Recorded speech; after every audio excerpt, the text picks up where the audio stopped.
Bueno, aquí estamos con el irreal. Unreal conditional. The unreal conditional, tenemos un significado, a meaning, y lo voy a leer. The unreal conditional sentences describe the result of unreal conditions. Those conditions that don't exist. Tenemos una condición inexistente. Mi ejemplo es el siguiente. I found $1 in the street. I'd try to return it. La acción irreal es si yo encontrara $1 en la calle, se hubiera tirado por ahí, es una condición, es una posibilidad. ¿Y cuál sería mi resultado? Porque aquí tengo la condición muy bien establecida, pero el resultado sería I try to return it. Ok, trataría de regresarlo. Este resultado, obviamente, si fuera verdad, ¿no? If it were true. Estamos hablando de condiciones irreales. Ahora, vamos a ponerlo de esta manera. In the if clause use. En la cláusula del if usa lo siguiente. Simple past tense en would plus a base form. Del verbo, obviamente. Entonces yo tengo mi situación o mi acción irreal establecida como if I knew how to speak Italian. Si yo supiera cómo hablar el italiano, I'd help the tourists. Y yo ayudaría a los turistas. Entonces tengo, para empezar, mi acción irreal y tengo mi resultado, si fuera realidad, la condición primaria, o sea, la condición que estoy estableciendo como si yo supiera cómo hablar el italiano, ¿ok? Entonces, tengo y siempre voy a tener el pasado simple del verbo en mi primera condición para dar un resultado con el would, auxiliar would, que aquí obviamente tengo en contracción apóstrofe y D, ¿ok? Apóstrofe D, nada más, pegado al sujeto, que en este caso es la primera persona, yo, ¿ok? Entonces, esta contracción, este sujeto, este pronombre, yo, está con apóstrofe y una D. Así queda, así va a ser, ¿ok? Ahora, tenemos otra situación. If I were you, I wouldn't do that. Si yo fuera tú, yo no haría eso o aquello, ¿no?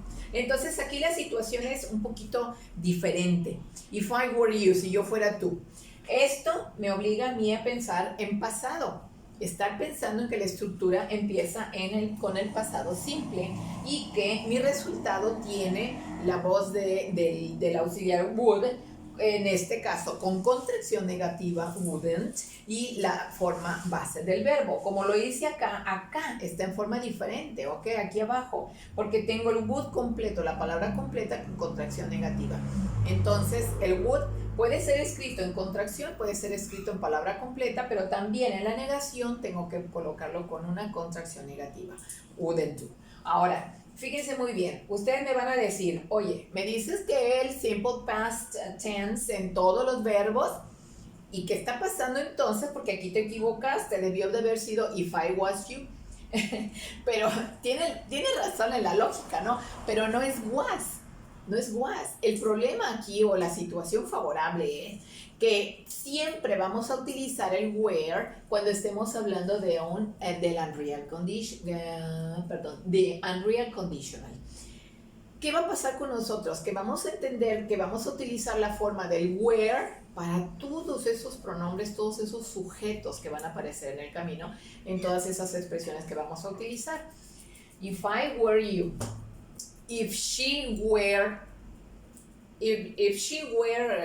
Eloisa, if we were your students, if he were your father, if I were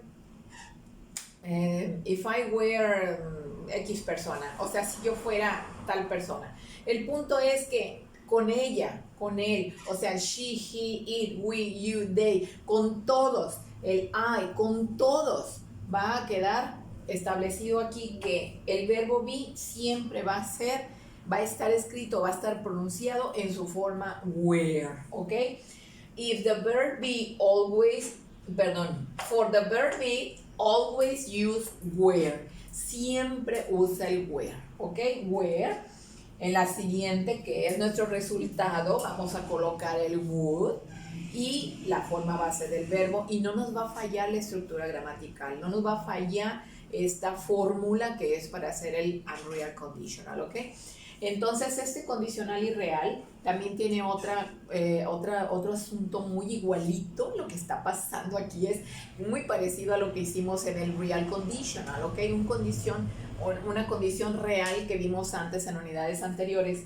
Dice aquí, use a comma if the if clause comes first. ¿Qué tengo aquí? La if clause, aquí está. The if clause está al principio. Entonces, ¿qué pongo? Una coma para darle paso al resultado, ¿ok?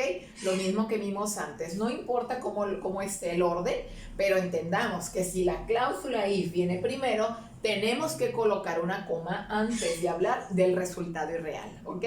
Entonces, esto es básicamente lo que nosotros tenemos que trabajar en el unreal conditional. El would con la partícula not y la forma base cuando estemos negando, pero siempre vamos a utilizar el would para el resultado. Y para la condición que estamos estableciendo irreal, obviamente, estamos utilizando el pasado del verbo, ¿sale? If I won the lottery, en pasado, si yo ganara la lotería, I would buy a new car, ¿ok?